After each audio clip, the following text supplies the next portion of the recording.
The following is the biggest WrestleMania match of all time!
Bonsoir et bienvenue dans ce nouveau numéro de votre émission WrestleMania, le terrain de confrontation présenté par le vôtre, Garou la puissance, que je suis, l'homme de la nationalité africaine de ethnie congolaise.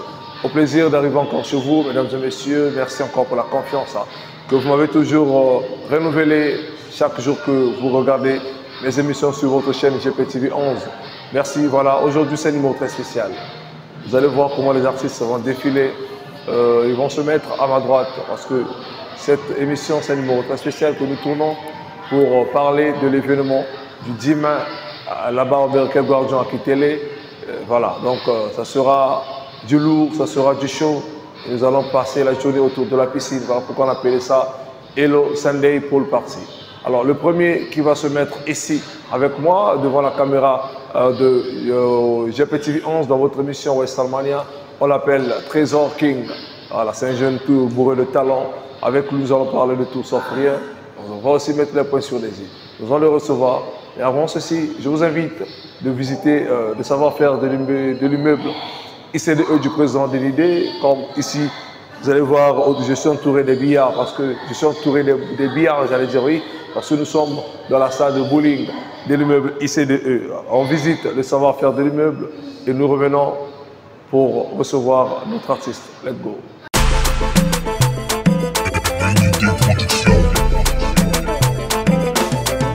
Bienvenue à la société ICDE.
On va visiter le savoir-faire de l'immeuble IC2E du président Dénédé. Voilà, nous sommes de retour en direct de la salle de bowling de l'immeuble IC2E. Avec moi, comme vous le constatez, votre artiste, votre star. Il est là à ma droite, on l'appelle King Trésor. Star, bonsoir et bienvenue à West Allemagne. Bonsoir la puissance mondiale. Bon niveau. Donc, Kim. Santé Pépélé. Santé, Penza, Nzambe, Apesingolo. Bien. Plaisir à toi, Oyamba, Baliboso, mais on a moins un soukate. Ah. On a bino. On a bossé. Bah, oui, on va se béler par Hollanda. Moi, le baiser, on peut savoir. On va salam. Bon, on a ça même. Salam est belé, on a déjà fait leader l'espoir de la jeunesse. Salam, sous madame Onela Nyangambwala. On a des mots à saluer que on a la journée à le 10 parce que qu'on a. Makamona. Super. Il y a un sujet de 20 biso, mais avant tout, banda, on a cadre toujours, il faut découvrir King Trésor. S'il faut le dire en quelques mots, King Trésor, on sait que c'est un artiste musicien, mais on a vraiment quel style? Bon, on a un ali basé à afro. Ok. Mais lorsqu'on écoute en afro, il faut dire que afro ils ont un style un peu belé. On a ce qu'on a un afro love. Afro love. Donc, au sait que ça m'était ma volume. Dans la minute, ce que Oyoki Makambo. Bon. Parce que Banzama peut belé déjà disponible déjà sur notre compte Nanga. Il y a YouTube. Ouais. Sur le côté de YouTube, on a au moins 5 déjà disponibles. Car peut-être il y a 2 mois. Au moins déjà 5 déjà disponibles sur la chaîne Nabi sur YouTube. Super, voilà. Voilà beaucoup de découvrir l'artiste Nabino Trésor King. Alors, Barambosa déjà. Donc, on va découvrir fois taper à Trésor King. Bah, taper à Trésor King, l'artiste. Car sur le côté de la super. Alors, ça fait déjà combien de temps vous avez arrêté la musique? Bon, musique, on a que on a bandé depuis na bouquet. Parce que on a bandé depuis corps de dimanche. Là qui d'ailleurs dans l'école dimanche, on a là qui chanteur en fait. Il y a une école dimanche. Là, on a Zokola. Papa n'a pas un bon chanteur na Kilombo. Là, on a Zokola, on a bandé Angonaye. Il y a vraiment que l'accent. Maintenant, je me suis lancé dans la musique en 2019. Après, là, on a du bac et il fallait dans mon bon. Tout s'est lancé depuis à Makamotum Balamo. Peut-être que à l'école, mais la musique est signée. La cadre toujours. La cadre toujours. Donc, depuis 2019, je suis en carrière professionnelle. Et puis, il y a combien de titres sur le marché? Bon, titre est un peu belé, vraiment que n'a cité. Parce que à 100% déjà ça. Tu devrais bélo vraiment, on a coquille vraiment que c'était parce que cité, nous allons au moins 10 chansons déjà disponibles sur compte YouTube. Voilà, tu y a mon ressal et tu as un featuring arrête. Bon, Nazana va featuring na bande komissus. Mais la plupart des chansons sont mais nous allons au moins 3 à 4 featuring na bande go na sali. Ya tu as les arabes clip to pobino minimi balara ta bodio. Bon, déjà ça. Ah, on a se pensé, il y a banda directement dans l'histoire de clip. Mais sinon pas, clip déjà de Moko, il est disponible avant le 10. Ok. Au début, c'est tourné déjà tout, mais avant le 10, c'est déjà disponible. Mais extrait déjà sur la chaîne. Et ça va challenge c'est très important. Je vous invite à aller découvrir le savoir-faire de l'artiste et vous ne serez pas déçus. Voilà, Trésor King. La puissance.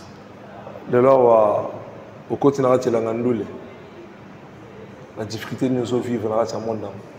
Bon, côté de la difficulté, il a vraiment un soutien. D'ailleurs, on a un soutien à casse zaté. Les managers, les producteurs, on se bat d'abord pour nous-mêmes. Nous avons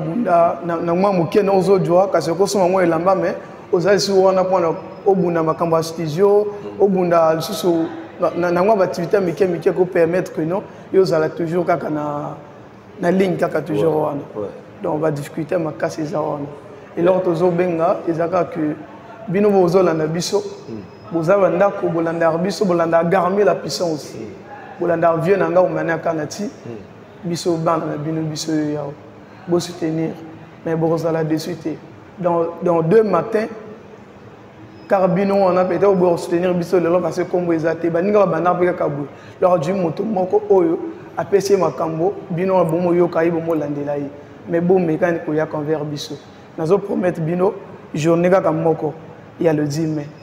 Super, le 10 mai le makambo. Alors comment ça se passe le préparatif? Il y a le 10 mai na elle na yo. Bon na elle nga na sina pesa ngo déjà na pesa promesse wana kota vient nga au mania kanati. Albine le 10 na moi il faut bien aboma kwase nga moko. Bon. Parce qu'il y en a bateau déjà, moto moko azo 50 ba 5 tickets, ba 6 tickets. Donc au moins dans les 5 bateaux. Moi quand le garder 5 tickets mais soudain parce que sombi. Na beau déjà nga mo dans la bango bina en nanga. Donc vous allez tellement compliqué. Vous allez des gars. Alors on va vivre nini, ceux qui peut dire que ça va au moins extrait en exclusivité. On va vivre quel maï on va nini. Bon, bamaï yana ngwebele mais na go meka bamaï ya kalate mais to meka ya sika. Ya sika o go tirer bango ya revivre bango le 10. OK. Vas-y. Na yebi na salimambe na sengi yo limisanga e. Na yebi na salibuzo ba sengi yo limisanga e. Wana limisanga ba titre na ngwebele ba titre lokola accueilli kakaboy. Accueilli kakamboyo osana ye silankite mosi na lingaki na bala lelo aluli na ye libanda moto abenganga papa bana yakatovanda obie kusimba melelo accueilli kakamboyo osana ye silakite.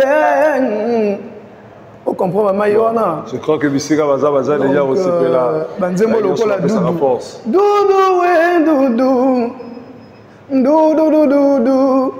Doudou we doudou. Yo bolingo nanga. Donc ba ko vivre biloko wana. Super. Ba kakanga donc kakanga en fait c'est histoire moko oyo touché que nga de tellement très belé kota moninga. Là on a se réfléchir en tant que musicien. Ouais. Alors obligé kokoma mais kakanga ezanzembo bato belé balinga kango mais nazo bien ra bango bayaka le 10 le 10 mai bakota makambo hormis le 10 mai le 11 mai on allait sur un concert il y a double zénith je m'en phénomène double zénith na salle la télé on fait la première partie à conseil na bango donc arande baloba moké de katonga ndako exactement moi nazo yaka vas-y fini et là on nazo benga bolandela kaka parce que yana nzimo moko wana ya kana ba vitesse nango immobile dia ba vie déjà belé kaso côté compte yo moko mona makambo. Est-ce que Trésor King Perzer en asil ya rozala pene motela clan toi Trésor ana idée ko sala baziron na yebe ko comme ngabo soit tozana na vie intel soit tozana baziron vision des années nga na rozana bato tout na roja bango lokol ba vie nanga ezate que non na linga tidia na linga diesel ou bien que na na biso na ndenge ya misiti na linga que ça soit jus d'orange ou bien nigor double zénith non moi d'ailleurs na kata bloc on a pu wana de chez nous là-bas moto vraiment kazana style ngo azate moi je me suis sorti de nulle part moi-même na créé ngo ndé yango wana na sala toujours ngo. Trésor King, c'était un plaisir. Il y a un moment toujours vraiment chaud. Je ne sais pas si il y a un message à Roloba Penza pour rassurer le bateau. Nous sommes un ticket pour le 10. Puis nous sommes pour hésiter pas le Rosumba. Message de l'Europe Sabon. Message vraiment clair dans l'Europe Sabine Zaka que Boyaka. Car on a beaucoup confiance dans Ngaï. Moi na bino, il y a un bino leki na bino. Boyaka borozala de suite. Et surtout place où on a bola de l'arbre statut bon mon makambuti donc il y a place au soko yi ozala de suite ozana sengodon et bande tikino suka ezato utanda ko la kina méchant ko ta no toujours ka wana 1 et sengoyi kino suka.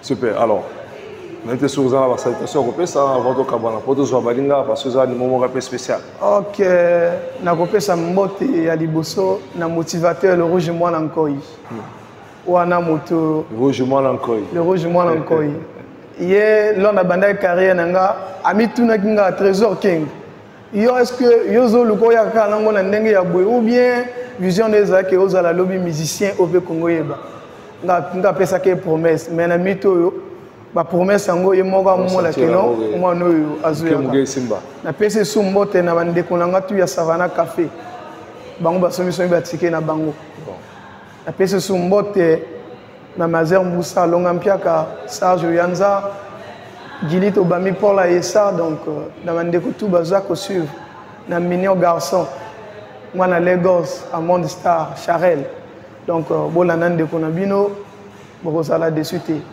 Moussa les Oyaka, Makambo Oyaka nango penza makasi makasi. Super. Alors, on le retient que le rendez-vous est tenu pour ce 10 mai hein, à Omerica Guardian, à Kintele, chez Armen Dongo Zidane. Le Bibiara a 5 000 francs en bas. 5 000 francs. Et puis, à 5 000 francs, on a transport aller-retour, on a première consommation, on a accès à la piscine, on a photo shooting illimité, on a droit à la vidéo 360 et puis, aux autres, assister à un spectacle à l'artiste. Il y a beau Zalate. Et Zalate, Penza, au moment où on est en Omerica, on a sur la pomme, la piscine, il y a 5 000. Consommation, il y a 1 000 francs. Pour nous, shooter au genou, on a une heure, pas mal à 15 000, mais ça nous sommes en tout à 5 000. Donc, on a accompagné tout aux hommes à Bawapi. Na piata mbote na motomo asuka auto comment kala mingteke na bombe sitike. Bon. La belle Rema. Merci. Super. Voilà, nous allons continuer notre émission. Cette fois-ci, on va recevoir un autre artiste. Lui nous revient fraîchement de Kintele, on l'appelle le Mfumu Kimbangu. Mintobana Kintele sur la CP. Donc, vous voyez pas ça y est annonce. À passer le message pour la concert à l'Udis. Et on repart de l'autre côté de notre région avec Espoir et le Roro. À faire visiter sous le savoir-faire, il y a ICDE et puis Torozonga pour tout le monde. Trésor, c'est un plaisir. Ah, merci. Ok, on ensemble.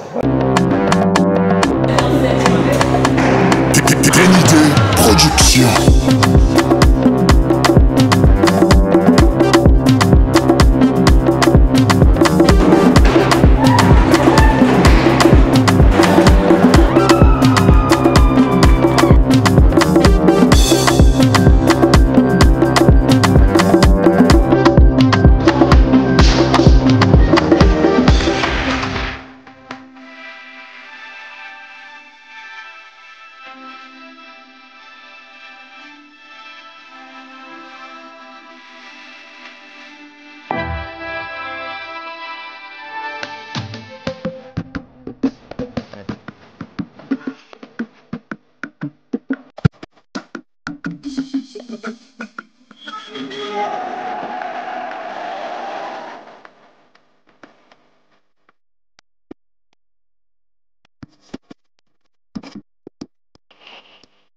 On va visiter le savoir-faire de l'immeuble ICDE du président Denidé. Nous voici encore de retour.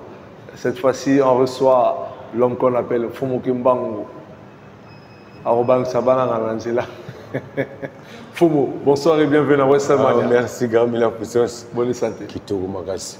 Et c'est mon ayo. Koyamba Moutumunene Boy. Tu es le premier journaliste. Merci. Il y a recevoir Mfumu. Vraiment. Le monde entier va déjà bazomona. Nanda ko déjà bazokamu. Kimbangu na télé, Kimbangu. Pour bamona gané c'est ba fantir quoi. Bon. Ba seka ba loba tout. Moi j'avais une mission nga. Lelo bango bako beta Kintele déjà télé moté. C'est bango ba sala bana so Kintele voilà. Ah bana to Kintele artiste. Le bana ngala bon so ra micro. Bana artiste bino yo Mfumu Kimbangu Kintele charge. Bon, bana Kintele bo changa poids. Kintele charge. Déjà boyebi déjà. Donc, on a le mingi donc le 10 méga quoi. Il y a c'est papa Zidane Gounandé. Va retourner na ndako, va retourner. Pourquoi Kombo yana ya Mfumu Kimbangu étant que wa musicien? Pourquoi Kombo? Bon, comment ya Mfumu Kimbangu na logo tango tse na histoire za mwa mulai voilà. Pesa ngala mukuse kaka poto. Na mukuse ezai abimelanga. Pungana za bota ma chauffeur mécanicien. Na abimelanga. Papa Yimo Kimbangu quand tu le vois là. Abimelanga na pungana chauffeur mécanicien na chauffeur à poids lourd. Ouais. On a ma poids lourd la haine nga na kisasa tu wangu sala tout yebiga. Ouais. Tema mabi. J'étais le plus petit chauffeur à compagnie la haine. Beti biso le ba vu que beaucoup na nga inosa. Ba koko balibité ko banga te petit yeux en charge. Bon, le sala boulot na biso to ko bongi sonzoto. Bon, tu au mona sina télé maboy Kimbangu. Donc tu vas Zolanda déjà ou ba moninga déjà je suis un peu spiritualiste quoi. Alors, musicien depuis combien d'années? Bon, ça fait déjà 5 ans ou 5 ans maintenant. Depuis 2020. Depuis 2020, j'ai commencé le travail bon, vu que je suis chauffeur, bon, je suis au il y a Koyima. Donc, il y a Banzete, il y a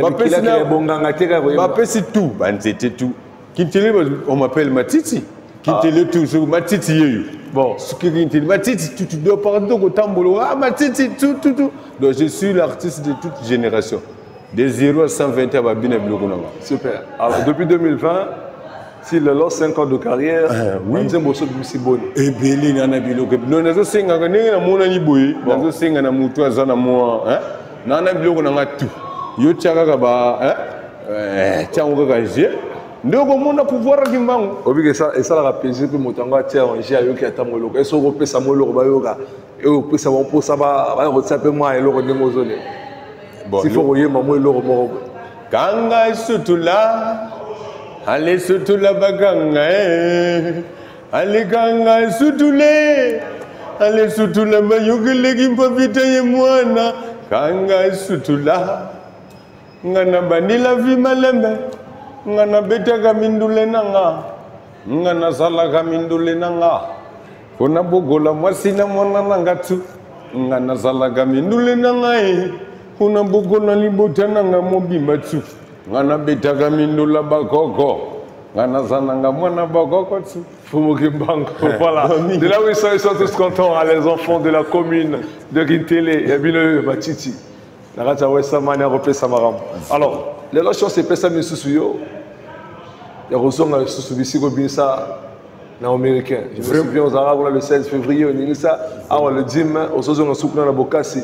Il y a A compagnie, et Sangasina, Omania Kanati, le Tétu, et Sangasina Garmi la puissance, na équipe Mobima et A compagnie. Voilà. De le voir repasser ces années, na union sur formation bâtie. En tout cas, remerciement mingi na mvulu ya leader à lelo. Mon pro Mania Kanati.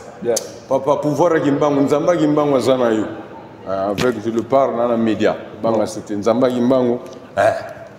Toma avec Gimbango vraiment likolo. Le sengo na bino bodjunga, tinga na média na monani monde entier.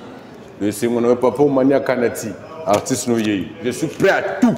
Partout comme memanga na ko beta na ko gagner. Nane esika tena ko leka o esika tena ko chalokolo. Faut tika ça.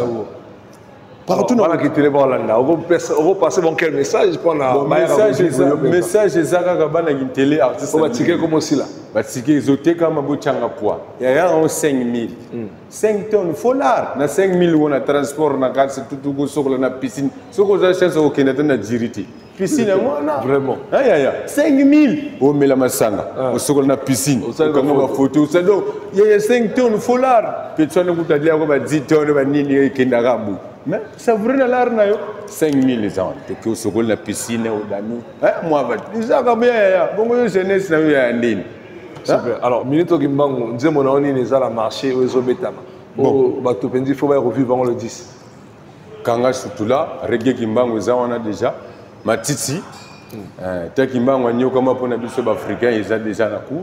Bayuguta, le biloko c'est belé. On va revivre en live. Boya pour vivre en live, yaya. Matiki, l'angana bête la bine Bayuguta. Bon, Matiti. Zuku Matiti. Donc, c'est belé, yaya. Moi, le bagamingi, moi, c'est le travail, parce que malheureusement, on a un peu de temps. Alors, qui manque la rosette, c'est un moment très spécial. Je ne sais pas si vous avez une salutation. Oui, obligatoire. Salutation, on a toujours mon pro Mania Kanati aux artistes, pas n'importe artiste. Papa n'a de baba comme ça, mon président Kumba Chris le Dieu, Bambotebele. Mouta Salangana, comme les lopes, on a tout un puissance boy. Atusuruma, le corps de maman Jessica. Cadre mon arc assurance. Vous voyez, dans Salingana Koutano Mania Kanati, la puissance. Donc, président Nangaïwana, à tout sur le artiste, maître Massamba, motivé Dominique, vous êtes trop. Alors, vous êtes trop. Si vous avez un jeune qui m'a peut-être la prestation, beaucoup de gens, c'est un peu compliqué. Beaucoup de gens, alors, numéro Zawana, c'est avec Rolabino, Bobé, la seconde besoin de Mbango, Bobé. On a personne à Benga ou Betaya, Benga Koutana, Solona, Tunaye, Yeto Koutana, donc nous sommes en train de faire ça. Nous sommes en train de faire ça. Kitoko. Nguya. Voilà, donc comprenez qu'on était avec un fou Mogimbango. Vraiment. Qui serait Matiti. Au Moni Balagnos à Télé. Et je fais les salutations. Hein. Si faut PDG Pascal, là, ben, il y a ce bazar qu'on a quoi. Voilà. Si tu prends la boussani, maman, on a similé la caméra Mikolo. C'est ça. Maman Rosella, la belle, moi, c'est plutôt comme ma papa, Remiaï, quoi. Super. Gracias. Le rendez-vous est tenu pour ce 10 mai à American Guardian à Télé. Vraiment. Boya Gabo, mon vivre qui Boya mon live. Boya Rostogola. Malheureusement aussi, dress code était là, t'en Lingi. Vraiment. Lieu de départ, les églises Kimbangis, tout coup à 10h, tomati. So Zara la télé, tout coup à la Rapuna Malamoko, tout peut s'amaram. Alors, Kimbango. Plaisir, c'est là qu'il y a toi, vraiment, on a fait et ça, Malasukate. Oh, il quand on va terminer, demain, je t'appelle demain. Et ça, plaisir. Au salon, on a parlé la base, la table, coco, tout, banzete, bima, Super. Oui, c'est fou, logique, tout ça. Vraiment. Allez, on va poursuivre avec le numéro 1. On a commencé avec Trésor King. Là, nous sommes avec Fumo Kimbangu. Nous allons continuer avec DJ Wata. Donc, Mbappé, il y a repris Saï Marambo. Et tous on a sur Ngamba Regiko. Mbappé, ça me Marambo. Puis tous on a pour tous artiste, ça me soit dans la Marambo. Let's go.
Mesdames et messieurs, on poursuit encore dans notre numéro très spécial dédié pour l'événement du 10 mai, la mort américaine Guardian à quitter. Ici, nous sommes dans l'immeuble de la société ICDE du président Denide.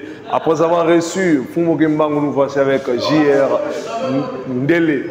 Voilà, il est là. Il n'est pas écopé Samaram. Star, bonsoir et bienvenue dans Boka la Mission. Bonsoir, Nayo. Bonne santé. Non, santé calme. Kimeza. Kimeza, Nayo. Plaisir à toi, Royambayo. Ngapuna sepele ko na plateau na super. Alors ba oya baza ebele ba Hollanda. O baza peut-être chance à remonter à lelo l'émission na biso s'il faut repasser ça moment le ba vont to kota mozimba. Bon, na pesa bango ba mbote Jean Dele artiste na bango basi ba yebi déjà. Bon. Na yebi pour la nouvelle na bango pour le 10 mai bani. Ba ya ke belé, ba ya ko planer et que ça tembe. Super. Voilà. Bon, qui message à Jean Dele. Artiste depuis combien d'années déjà? On va dire à depuis 2014. Depuis 2014. En carrière professionnelle ou en carrière malembe kaka. Yomo kaka to ça na. Tout ça na groupe. Na ba ike ba nini TKM après yo jo solo on a ba 2021 2022. Loti le vanzi. Si le na vanzi nga moko na sokina. Siko ezole garandiri ni. Ezo kinango malembe tala kaka mboka.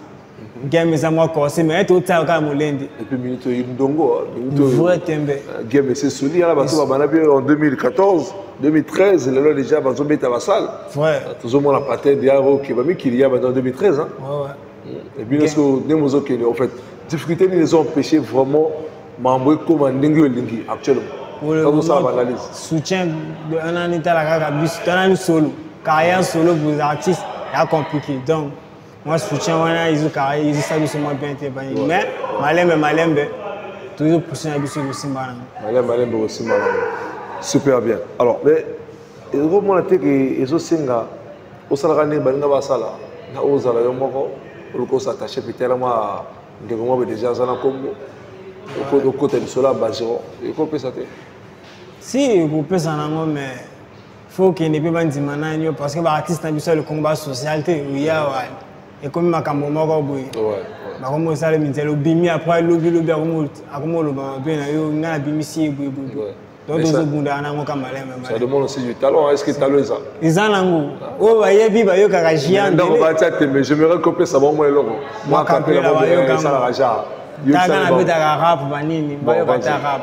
j'arrive dans le game comme un animal, obligé de les grailler comme les cannibales. Quand je suis sous BG, je change de face. C'est pour la fight, non, on vient en face. Crime organisé, je laisse pas de traces. Ça passe ou ça casse. On met de la classe au fond de la classe. Et ça pétasse me glace. Et vitesse de clash. On attaque, on recule pas. Mes rapids sont prêts. Tu vois pas bouteille de jack, tu bois pas. Oh, on kidnappe ta zinko, ta tata. Belek à justice qui kata. N'a collé sur un bata. Je suis dans les ruelles sans de Mikal. Super. Je crois que Mystica Baza va mettre ma quoi. Parce que aux heures à Batala, aux heures à Rim, aux autres malades à rap. Et là, vous allez avoir vu.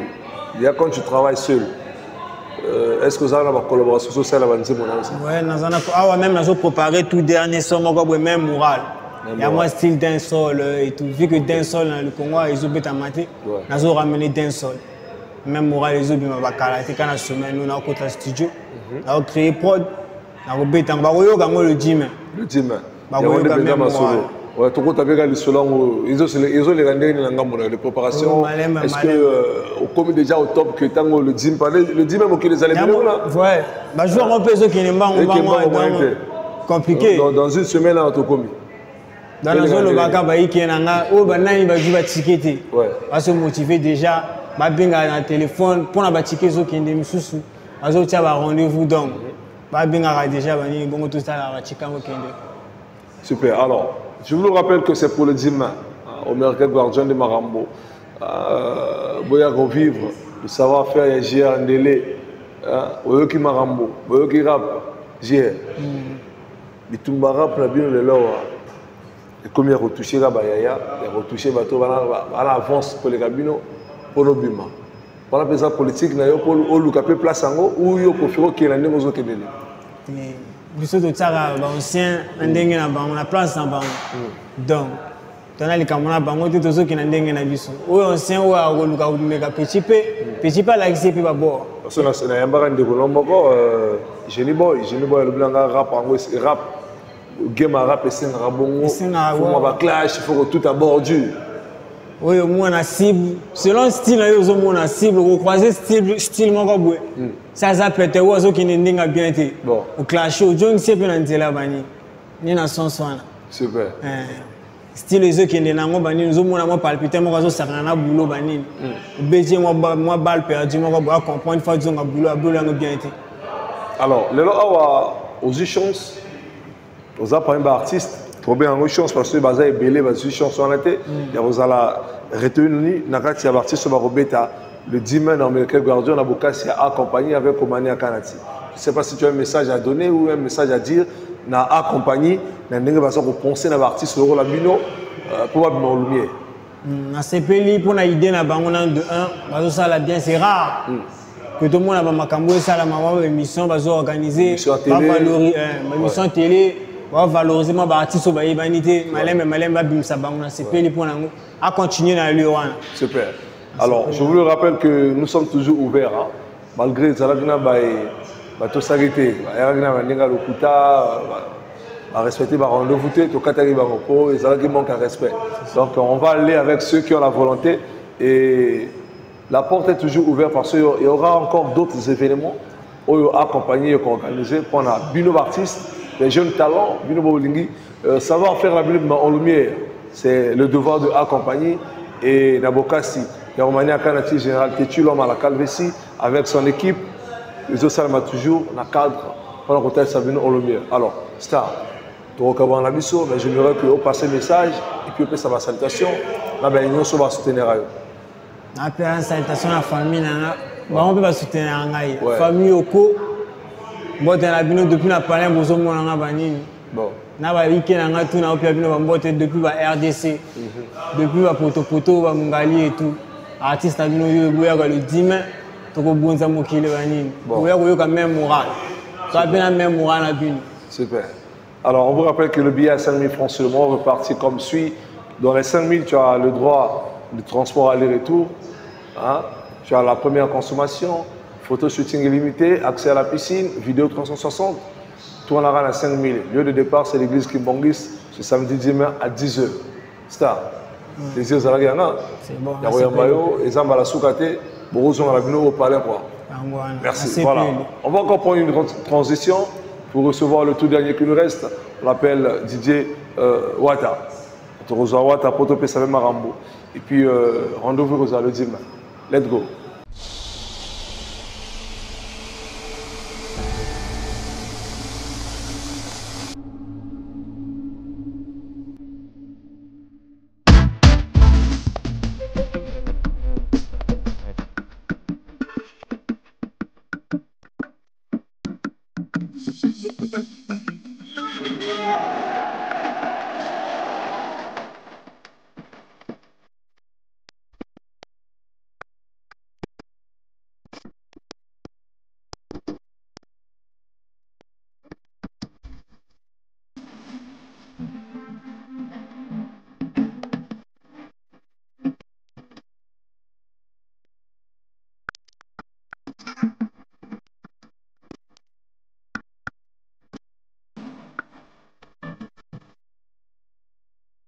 Sino mama panguwi nakupesa yo Rote nageza kabadi mana nakupesa yo.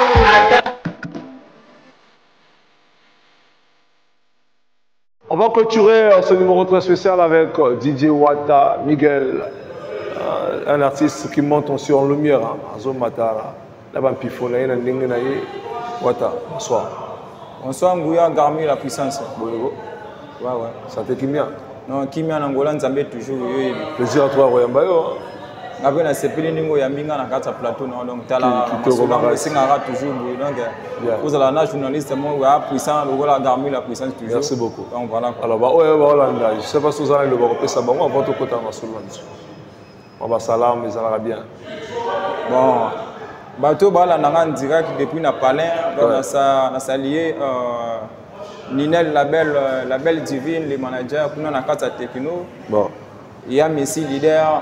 Tsana leader, Bambango, on a quatre 753 toujours. Donc voilà. Super.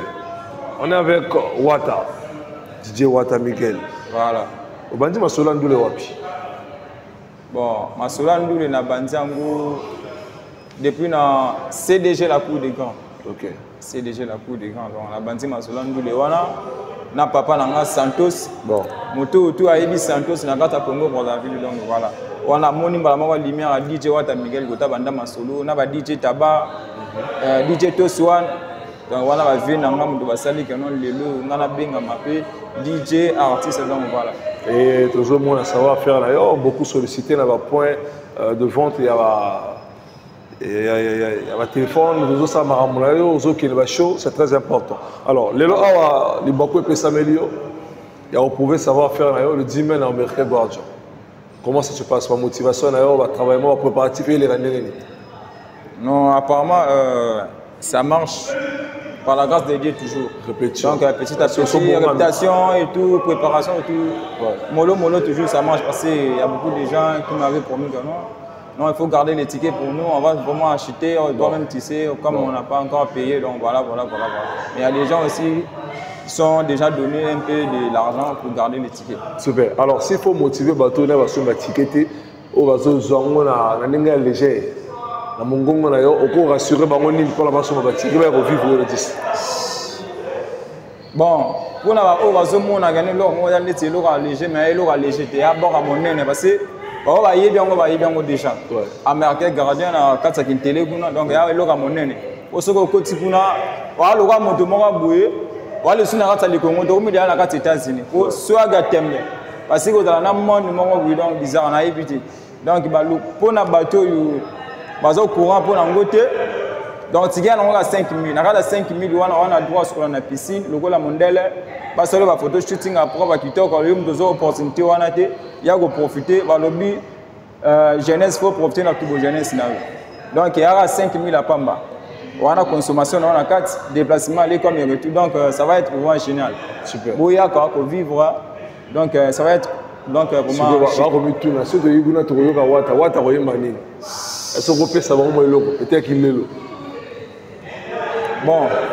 Bon, on va dire que non, on va dire en fait.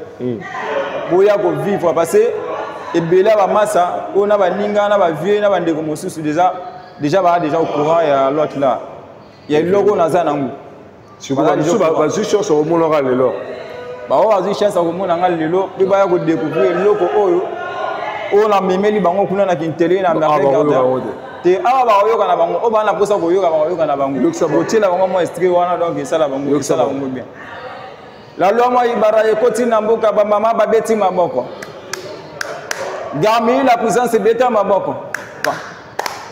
Yo wanani ouais lokote yo wanani ouais lokote donc voilà quoi donc on essayer maman te wana imama ta nani mutaimba nani mutaimba ya nga iseli ya DJ wata mutaimba nani mutaimba si tu vas comme la commentaire ngana yike zanga nga muna yimya tu vas comme la commentaire kuna kriwana yo zana ni wala essayer maman déjà te soki moto ayima ngo azali olobi na ngaki te ya nani artiste intel ayima ki ba boîte yo ga ngo déjà beta te nani beta te nani te c'est bon donc le 10 vers yo ga biloko ngo dans les 10 boya ki belé beau vivre donc vous allez décider en fait parce que na essayer déjà de partager moi extrait on a déjà les autres beta déjà na ba VIP déjà moto tout yo sala toujours OK ça va challenge déjà ba challenge déjà zo les déjà OK alors qu'il est là ya wata zani on mi programme le dima qu'est-ce qu'il faut aux ressources ya wata est-ce que ça na titre on soit zo bimisa est-ce que ba nouvelle ko Europe ça na bato baranga biso. Bon, actuellement, toujours dans la loi du pays, dans la loi du pays, parce que la loi du pays, nous partageons dans les côtés pays, dans les côtés TikTok, dans les côtés YouTube, parce que tu as parce que ceux qui te partagent, donc on a préparé l'or, il y a bien collé donc rendez-vous, c'est que le dimanche, nous allons Américain Guardian, on a une télé, Boya Rebelle, Boya toujours Néné Zalara, Néné Topé Sarango. Vous n'allez jamais déçu. Ceux qui ont ticket, vous avez besoin de ticket. Bien le numéro on prendra un rendez-vous et tu vas place ni le rose ticket, on va prendre de vente. Exactement belé. On va vu la brasa. Ceux qui veulent le jour le dimanche, lieu de départ la l'église qui m'bongi si attend là écoute via du coin. Et là, de là écoute au bien en échanger, bien en pont. Église qui m'bongi c'est Rosalawana. Donc 10h départ. Donc au plus tard, 8h30, tu as déjà 9h, 10h pile, tu continues à passer dans la biseau, tu matin en Amérique. Ce qui vous a monté à Sengo, ce projet, on aura des déplacements là, tu coûtes un niguna. Voilà, donc c'est un peu ça. Et voilà. Vous avez des dédicaces au PC un peu kabala. Ouais, bah dédicace c'est Ali, bah dédicace c'est Belé, donc ça va monter là. Bon, la PC monte na leader Dindo, donc on a vu que leader Dindo a fait monter Nguya Garmi la puissance, yene monta sali que non le lo ngana kusala na kuta makena Garmi Nguya la puissance. Leader Dindo le kan peintre mon nene na kata 753, ba monte ba Belé big up donc voilà, wana monto na sali ga monto na wana. Super. C'est par là que nous mettons un terme à notre entretien avec les différents talents que vous avez vus défiler ici présents en parlant de l'événement du dimanche. Le rendez-vous est retenu pour le dimanche au Américain Guardian. Venez, nous allons mettre encore du show et encore du show. Voilà. Et je ne finirai pas sans dire un grand merci à l'homme qu'on appelle Maître Atadjeveil. Je n'oublie pas le docteur Prince Opio. Pourquoi oublier Double One Actions à côté, Maître Tirfort, et je fais un clin d'œil à toute l'équipe du bowling ainsi que celle de la Belle Étoile. Merci à l'homme qui était derrière la caméra, on l'appelle Espoir El Roro. Et c'est par là que nous mettons un terme à notre mission. Rendez-vous le dimanche à Américain Guardian. Petit monsieur Silikata. The following is the biggest